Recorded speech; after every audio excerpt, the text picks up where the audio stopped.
Assalamualaikum warahmatullahi wabarakatuh.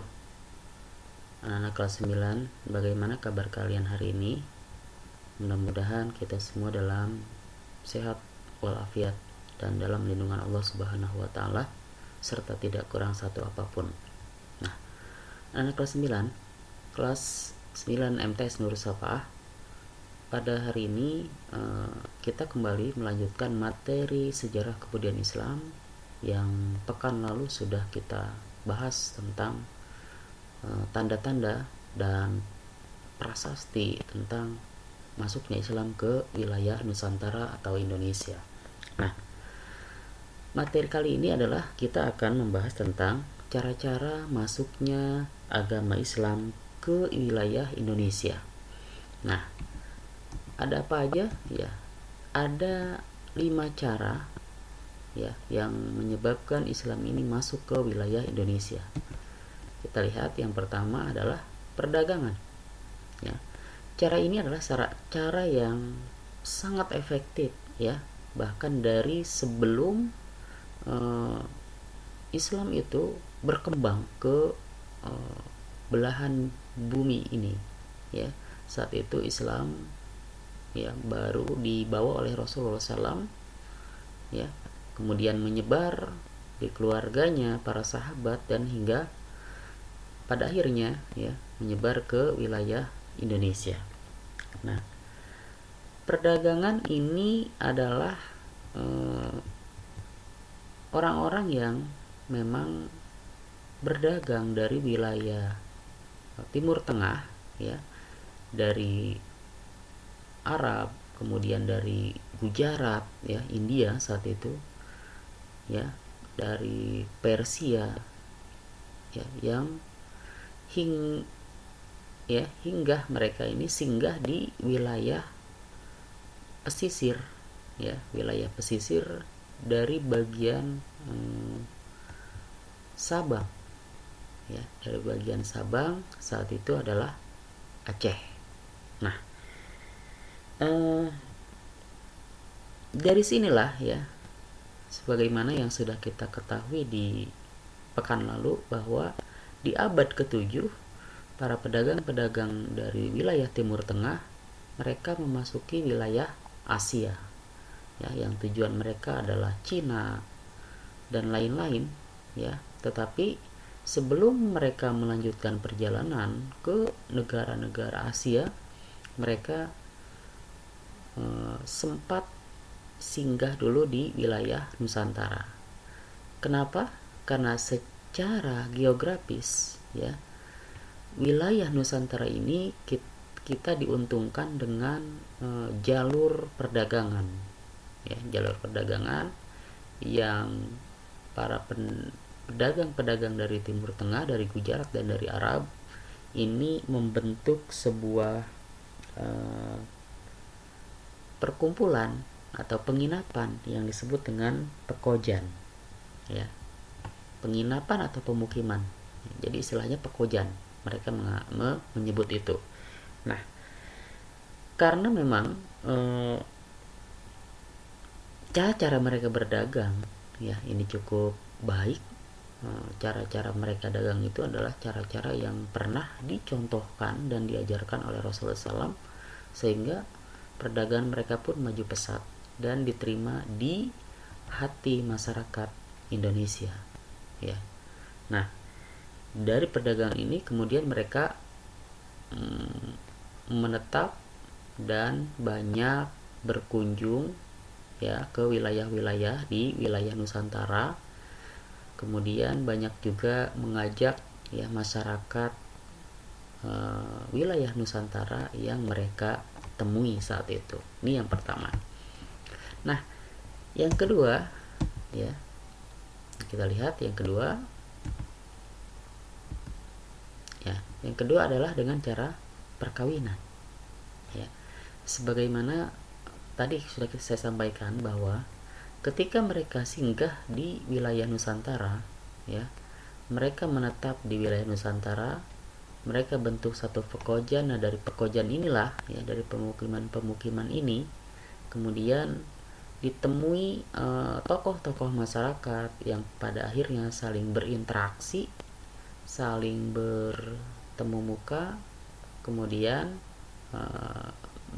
ada pedagang-pedagang yang dari Timur Tengah menikah dengan wanita-wanita pribumi, ya, yang dengan pernikahan itu, ya, para wanita-wanita pribumi ini dianjurkan untuk mengucapkan 2 kalimat syahadat, ya, sebagai bukti bahwa dia sudah menerima Islam. Nah, perkawinan ini juga cukup efektif, ya, dalam penyebaran agama Islam di wilayah Nusantara. Bahkan banyak juga para pedagang-pedagang yang notabene mereka adalah masih bernasab, ya, dengan Rasulullah. Istilah sekarang itu dikenal dengan para zuriyah, ya, keturunan Rasulullah, ya, kemudian menikah dengan anak-anak para bangsawan, anak para saudagar, anak raja, bahkan yang pada akhirnya keturunan-keturunan mereka setelah menikah dengan anak-anak raja, mereka memiliki bukan cuma sekedar materi, ya, tapi memiliki kekuatan di bidang kepemimpinan, ya, yang pada akhirnya bisa mempengaruhi rakyat dan masyarakat Indonesia. Nah, ini cara yang kedua, yaitu dengan cara perkawinan. Jadi cara perkawinan juga dianggap efektif untuk menyebarluaskan ajaran agama Islam. Nah, yang ketiga, ya, bisa kita lihat di sini, ya. Yang ketiga ini adalah dengan cara-cara pendidikan, ya. Dimana tadi setelah para pedagang, ya, singgah di Indonesia, singgah di wilayah Nusantara, kemudian dia melakukan perkawinan hingga menetap dan tinggal di wilayah Nusantara, ya, mereka pada akhirnya mendirikan satu lembaga-lembaga pendidikan dengan istilah sebutan itu pesantren.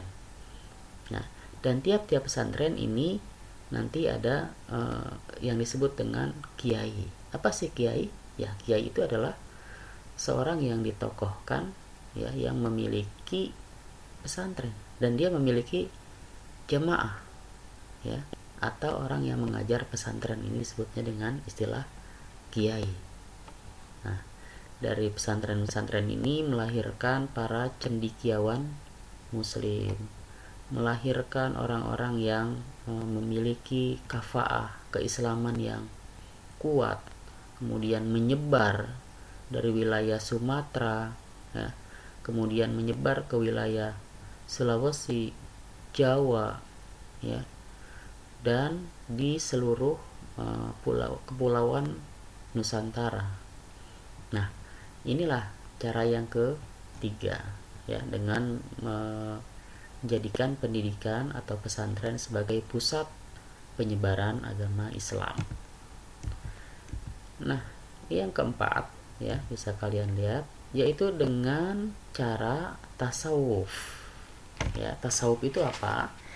Tasawuf itu adalah sebuah ajaran, ya, ajaran Islam atau cara mendekatkan diri kepada Tuhan, ya, kepada Allah dalam hal ini.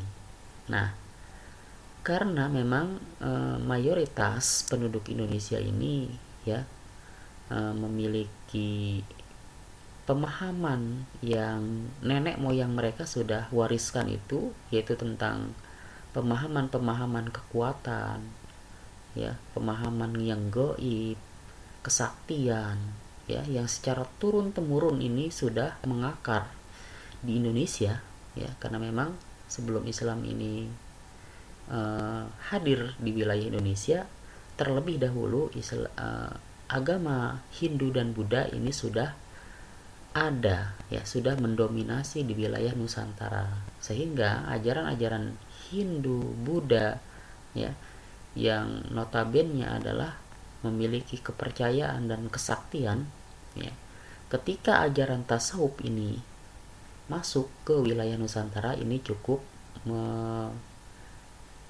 memberikan nuansa pemahaman ya yang mudah mereka terima. Ya, inilah mengapa ajaran tasawuf ini juga terbilang efektif ya di wilayah Nusantara, karena memang notabene dari masyarakat Indonesia ini adalah kecenderungannya kepercayaan terhadap benda-benda yang gaib. Nah, kemudian yang kelima ya, ini yang terakhir, kesenian. Ya. Cara yang kelima ini adalah dengan cara kesenian, di mana kesenian-kesenian ini tumbuh dan berkembang di wilayah Jawa terutama, kemudian di wilayah Sumatera, Kalimantan dan Sulawesi. Ya, kesenian-kesenian ini yang dikemas dengan nilai-nilai ajaran Islam. Ya, istilahnya kalau di Jawa itu ada wayang golek, ya, wayang kulit, ada rebana, kemudian ada banyak lagi ya kesenian-kesenian yang bercorak Islam, ya, bercorak Islam, tapi bukan kesenian Islam ya, ini bercorak Islam, jadi nuansa-nuansa Islam. Bagaimana para alim ulama, para tokoh ya, para kiai saat itu menjadikan kesenian ini sebagai media ya, sebagai sarana untuk menyebarluaskan ajaran Islam, sehingga masyarakat yang memang kecenderungannya senang, suka dengan keindahan, suka dengan musik ya, suka dengan gembira ya, bersenang-senang, ini dimanfaatkan oleh para ulama-ulama saat itu untuk menyebarluaskan ajaran Islam. Nah, jadi ada 5 cara ya masuknya Islam ke Indonesia ini. Yang pertama adalah dengan cara perdagangan, yang kedua dengan cara perkawinan, yang ketiga dengan pendidikan, tasawuf, dan kesenian. Ya, ini saja yang mungkin bisa Bapak sampaikan pada hari ini. Jika ada hal-hal yang belum kalian pahami tentang paparan kita pada hari ini, silakan kalian tanyakan dengan cara mengirim pesan ya lewat WhatsApp ke nomor Bapak ya. Itu saja yang bisa Bapak sampaikan. Assalamualaikum warahmatullahi wabarakatuh.